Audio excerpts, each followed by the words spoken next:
दोस्तों इस एनपीएल में सबसे ज़्यादा अगर चर्चा किसी ने बटोरा है तो है आदि आलम। तो हम लोगों ने आदि आलम का परफॉर्म भी देखा है और परफॉर्म भी देखे हैं। अभी के पीरियड में जब इंडिया में नेपाल के ये टीम आया था, सीरीज़ खेला था, वहाँ से सीरीज़ लेके गया भी था। तो भाई सबसे ज़्यादा इस साल चर्चा बटोरा है तो है कौन? आदिल आलम। जो आदि आलम की मैं आपको बता दूं भाई, आदि आलम की बैटिंग आपने देखा होगा, बॉलिंग देखा होगा, उनकी फिटनेस की देखा होगा, या चाहे उनकी हर एक तरह की गतिविधि को देखा होगा। और तो ये सवाल बनता है कि क्या आदि आलम उसी फॉर्म में रहेंगे?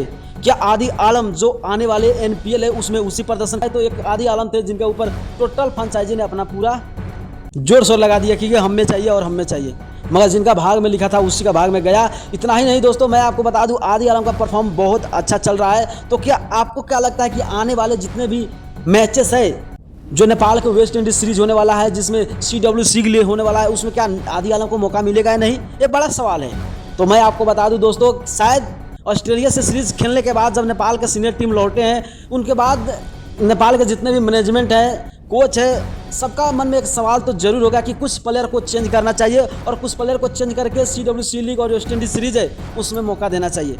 तो आपको क्या लगता है जो आने वाले हैं वेस्ट इंडीज सीरीज, उसमें आदि आलम को मौका मिलेगा या नहीं? अनिल कुमार शाह को मौका मिलेगा या नहीं? संदीप जोहरा को मौका मिलेगा या नहीं?